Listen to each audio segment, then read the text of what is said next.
السلام علیکم ورحمۃ اللہ وبرکاتہ۔ امید کرتی ہوں آپ سب لوگ خیریت سے ہوں گے۔ حیض و نفاس کے شرعی مسائل کے بارے میں گفتگو جاری و ساری ہے، اور اللہ تعالیٰ کی دی ہوئی توفیق سے الحمدللہ ہم لوگوں نے حیض و نفاس کے بہت سے ضروری مسائل ابھی تک جان بھی لیے ہیں۔ کل ہم لوگوں نے گفتگو کی تھی حیض کے ضروری مسائل کے بارے میں، اور آج کی اس ویڈیو میں انشاءاللہ تعالیٰ ہم لوگ ڈسکس کریں گے نفاس کے ضروری مسائل کے بارے میں۔ نفاس کے بارے میں نے آپ لوگوں کے ساتھ ڈسکس کیا تھا کہ نفاس کو ہم لوگ عام لینگویج میں ہمارے معاشرے میں چھلا بھی کہا جاتا ہے، کہ بچہ پیدا ہونے کے بعد عورت کو جو بلڈ آتا ہے وہ نفاس کا خون کہلاتا ہے، اور اس کی کم از کم مدت کوئی معین نہیں ہے۔ ہاں، اس کی میکسیمم جو ایک مقرر مدت ہے وہ 40 دن تک ہوتی ہے، اور کم از کم یہ ایک لمحے کے لیے بھی آ سکتا ہے، آدھے دن سے کم ٹائم کے لیے بھی آ سکتا ہے، آدھا دن بھی آ سکتا ہے، ایک دن بھی آ سکتا ہے، 10 دن بھی آ سکتا ہے، 15 دن بھی آ سکتا ہے، لیکن زیادہ سے زیادہ جو نفاس کی مدت ہے وہ 40 دن مقرر ہے۔ اب اگر نارمل کیس میں ہم لوگ بات کریں کہ نارمل ڈیلیوری کے بارے میں اگر ہم بات کریں تو جب بچہ آدھے سے زیادہ ماں کے پیٹ سے باہر نکل آئے تو تب جو عورت کو بلڈ جاری ہوتا ہے وہ نفاس کا خون کہلاتا ہے، اور اگر آدھا بچہ ابھی ماں کے پیٹ میں ہی ہے تو اس سے پہلے یعنی آدھے سے زیادہ بچہ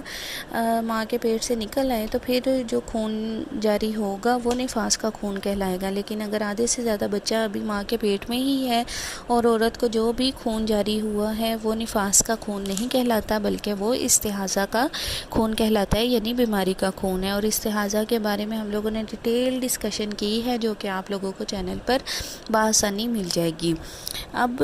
یہی حکم جو ہے وہ ڈی این سی کے بارے میں ہے، جو ابھی ہم لوگوں نے نارمل ڈیلیوری کے بارے میں جانا ہے، کہ اگر کسی وجہ سے بچہ پیدا ہونے سے پہلے ماں کے پیٹ میں ہی فوت ہو جائے، انتقال کر جائے، تو اس کو آزار کے ذریعے ڈاکٹرز جو ہے وہ ٹکڑے ٹکڑے کر کے ماں کے پیٹ سے نکالتے ہیں۔ اب اگر آدھے سے زیادہ بچہ ماں کے پیٹ سے نکال دیا گیا ہے، اس کے بعد اگر عورت کو جو خون جاری ہوا ہے وہ نفاس کا خون کہلائے گا، لیکن اگر آدھے سے زیادہ بچہ ابھی ماں کے پیٹ میں ہی ہے اور عورت کو جو خون آ رہا ہے وہ استحاضہ کا خون کہلائے گا، ٹھیک ہے؟ یعنی کہ شرط یہ ہے نارمل ڈیلیوری میں بھی اور ڈی این سی میں بھی کہ آدھے سے زیادہ بچہ جب ماں کے پیٹ سے باہر نکل آئے تو پھر جو عورت کو خون جاری ہوگا وہ نفاس کا خون کہلائے گا، یعنی کہ وہ نفاس کے احکامات اس پہ لاگو ہو جائیں گے۔ اب اگر یہ ہم لوگوں نے یہ بات جان لی نارمل ڈیلیوری کے بارے میں بھی اور ڈی این سی کے بارے میں بھی، اب جو دوسرا کیس ہوتا ہے وہ بڑے آپریشن کے ذریعے بچہ پیدا ہوتا ہے۔ اب اگر آپریٹ کے ذریعے بچہ پیدا ہوا ہے تو کیا عورت کے پیٹ کو جو کاٹا جاتا ہے، جو کٹ لگایا جاتا ہے، اس زخم سے جو خون نکلا ہے وہ خون نفاس کا خون کہلائے گا؟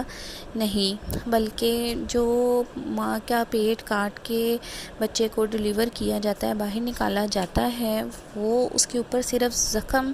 کے جو احکامات ہیں، زخم سے خون نکلنے کے جو احکامات ہیں وہ لاگو ہوں گے، جبکہ بچہ پیدا ہو جانے کے بعد جو عورت کے بلیڈنگ سٹارٹ ہوگی وہ نفاس کے احکامات اس وقت اس عورت پر لاگو ہوں گے۔ یعنی کہ پہلے والے دونوں کیسز میں ہم لوگوں نے جو بات کی ہے وہ یہ کی ہے کہ آدھے سے زیادہ بچہ جب ماں کے پیٹ سے باہر آ جائے، آیا وہ ڈی این سی تھی، آیا وہ نارمل ڈیلیوری تھی، تو جو عورت کو خون جاری ہوگا وہ نفاس کا خون کہلائے گا، اور اگر آپریٹ کے ذریعے عورت کو بچہ پیدا ہوا ہے تو آپریٹ کا کٹ لگنے کی وجہ سے جو خون جاری ہوا ہے وہ نفاس کا خون نہیں کہلاتا، بلکہ عورت کو جو بچہ پیدا ہونے کے بعد بلیڈنگ سٹارٹ ہوگی وہ نفاس کے حکم میں آئے گی۔ اور کل ہم لوگوں نے حیض کے دوران مختلف رطوبتوں کے رنگت کے بارے میں جانا تھا، تو وہی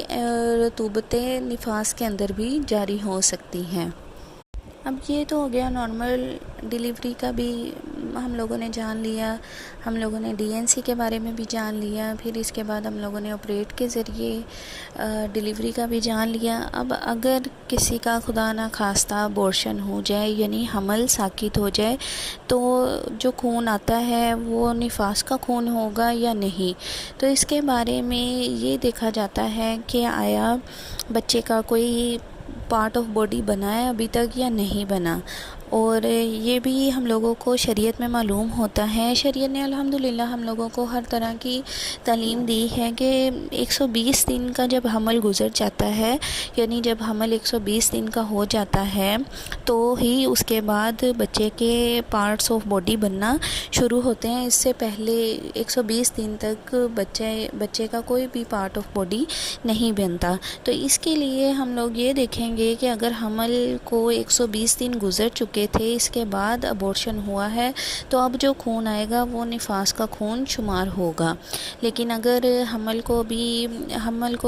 120 دن نہیں گزرے اور اس سے پہلے ہی ابورشن ہو گیا، ٹھیک ہے، 120 دن ابھی پریگننسی کو نہیں ہوئے تھے اور اس سے پہلے ہی ابورشن خدا نہ خواستہ کسی کا حمل ساقط ہو گیا ہے، تو اب اس کے بارے میں یہ دیکھا جائے گا کہ اس پہ حیض کے احکامات لگیں گے یا استحاضہ کے احکامات لگیں گے۔ تو اس کے بارے میں یہ ہے کہ 2 چیزیں ہم لوگ حیض کے اندر دیکھتے ہیں کہ حیض کی خون کی کم از کم مدت جو ہے وہ 3 دن اور 3 راتیں ہیں۔ اگر تو 3 دن اور 3 راتیں، پہلی کنڈیشن یہ دیکھی جائے گی کہ اگر 3 دن اور 3 راتیں خون آیا،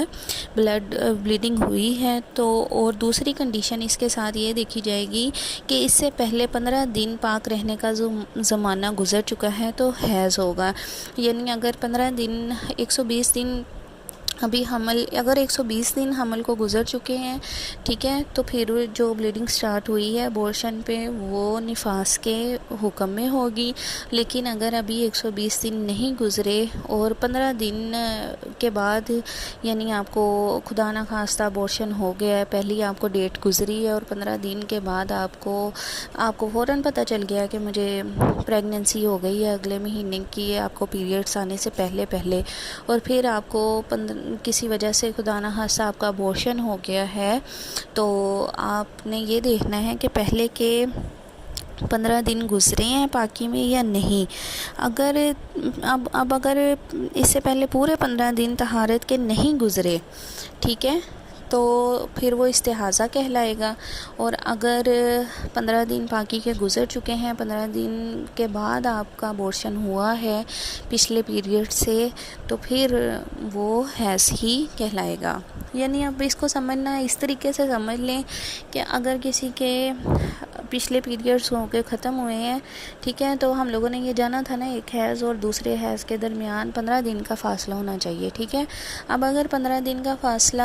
گزر گیا ہے تو اس کے بعد جو آپ کا ابورشن ہوا ہے 15 دن کے بعد اور جو بلیڈنگ سٹارٹ ہوئی ہے وہ آپ کی حیض ہی کی حکم میں آئے گی، ٹھیک ہے۔ اور دوسری کنڈیشن یہ ہے کہ 3 دن اور 3 راتوں کا خون جاری ہو۔ اب یہ دونوں کنڈیشنز پوری ہو رہی ہیں تو یہ حیض کے حکم میں آئیں گی، اور اگر 3 دن سے یا 3 راتوں سے کم خون آیا تو وہ پھر استحاضہ کا خون ہے۔ اور دوسری ساتھ ہم لوگوں نے یہ بھی کنڈیشن دیکھ لینی ہے کہ آیا 15 دن کا پاکی کا زمانہ گزرا ہے یا نہیں گزرا۔ تو اس طریقے سے ہم لوگ ڈیسائیڈ کریں گے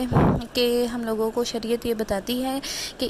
ان معلومات کو آپ لوگوں نے مد نظر رکھتے ہوئے دیکھنا ہے کہ آیا حیض کے احکامات لگ رہے ہیں، آیا استحاضہ کے احکامات لگ رہے ہیں یا نفاس کے احکامات لگ رہے ہیں۔ تو امید کرتی ہوں کہ آج کی یہ ویڈیو آپ لوگوں کو سمجھ آ گئی ہوگی۔ آخری والی بات تھوڑی سی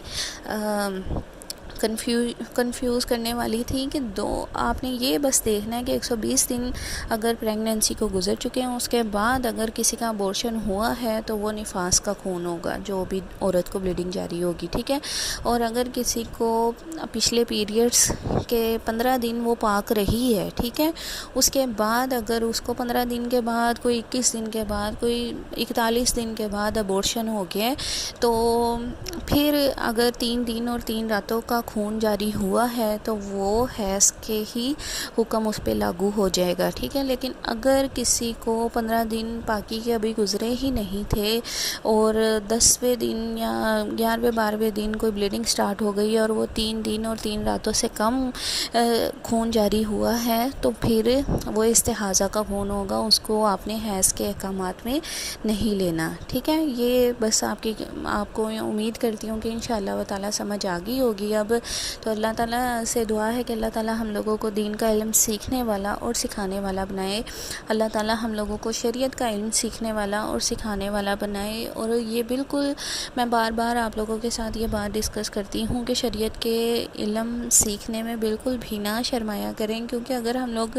شریعت کا علم نہیں سیکھیں گے، ہم لوگ اپنی شریعت کے بارے میں نہیں جانیں گے تو پھر ہم لوگ اپنے اسلام کے اوپر کیسے عمل کر سکیں گے؟ اور اگر ہم لوگ صحیح سے عمل نہیں کر سکیں گے تو پھر ہمارے اعمال بھی اس طریقے سے نہیں ہوں گے جس طریقے سے اللہ تعالیٰ ہم لوگوں کو دیکھنا چاہتا ہے۔ اور اللہ تعالیٰ کی رضا کے لیے ہم لوگوں کو یہ ضروری ہے کہ اللہ تعالیٰ نے جو ہم لوگوں کو شریعت کے احکامات بھیجے ہیں آقا دو جہاں صلی اللہ علیہ وآلہ وسلم کے ذریعے، ان کو ہم سیکھیں بھی اور ان کو اپنی زندگیوں میں امپلیمنٹ بھی کریں۔ تو امید کرتی ہوں کہ آپ کو یہ ویڈیو اچھی لگی ہوگی۔ کل انشاءاللہ تعالیٰ مزید حیض اور نفاس کے شرعی مسائل کے ساتھ آپ کی خدمت میں پیش ہوں گی۔ تب تک اپنا بہت زیادہ خیال رکھیے گا۔ اللہ حافظ۔